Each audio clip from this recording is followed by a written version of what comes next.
Now, when you're doing research, you're looking at testing as many people as you possibly can.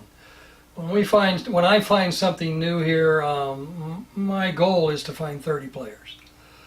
Now, we have Wright Balance Professionals all over the world. Last year, at some point, I sent them all an email with a research question because I was finding something that I couldn't explain, and that was in the grip. It's going to be true putter, irons, and woods. So it has to do with the trigger finger.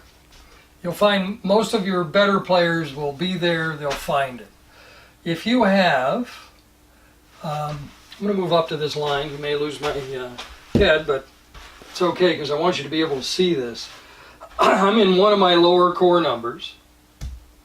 I'm going to find my lower core grip, and I have an interlocking grip, okay? And when you have an interlocking grip, let me come in from under. When you have an interlocking grip, you want the index finger touching that middle finger. So right now, that index finger is touching the middle finger, and you'll see how square my hips are. All I have to do is move this trigger finger up, and I'm not trying to do that, by the way. It's pretty remarkable. You'll see how much my hips just open. If I bring that trigger finger back down and touch that middle finger, everything squares up again.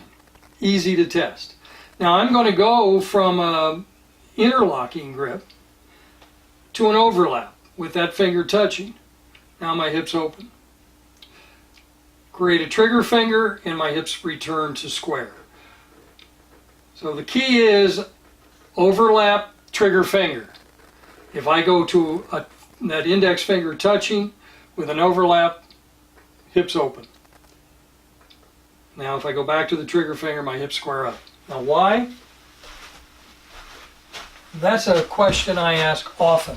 As I've gone through all of the findings that you're observing on video, or the exercises, the grip, the 9 stance widths, those all came out of the question why. And we can explain all of those. This is one I cannot explain. I don't know why. If I am working with the putter, I naturally have a reverse overlap, and I have a trigger finger here. So I have a reverse overlap grip with my putter, trigger finger. If I bring that finger down and touching, look where my hips go. Back up. So if I were to interlock here, hips open, touch, they come back. So it's not just with irons, woods, it is with putter as well. So what you want to be aware of when you're doing this, when you're looking at this with a student, are they compensating for something? Have they learned that my hips are closed, but when I do this with my grip, they'll square up? And that could be. Just be aware of that. If they're one of your students, as a Wright Balance professional, just look at it, test it. And that was the research question I sent out. Please check. Out of 40 responses, I got one player who said or one teacher who said I didn't see any results. I didn't see any change.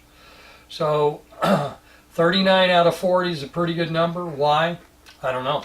It's somehow that position of your hands, that shows you how sensitive the core is. That position of the hands goes right to the core, tightens on my left side, generally it opens, and everything flies open. So, is that a way to hit a cut shot? Maybe. I've had that question asked by some of the Wright Balance professionals. Who's working left to right, you want to be aware of that before you start making changes in this grip also. Colin Montgomery was here in the last few days, headed to Pebble Beach to play in a tournament, and as we worked together, and I would make an observation, he had the bar on, has one with him now, he had the bar on, I'd say, Colin, your hips are a little open. He said, that's the way I play. I want to hit a cut. So just be aware of that. And he's obviously played some great golf for many, many years, cutting the ball from that a little bit of an open hip line. His is very, very subtly open. I mean, I looked and looked, and I said, Colin, I keep seeing an open hip line here. He said, yeah, that's where I want to be. With the putter, we were working with the putter. He wanted to be absolutely square. But for driver, irons, you want it to be a little bit open. So your better players know this.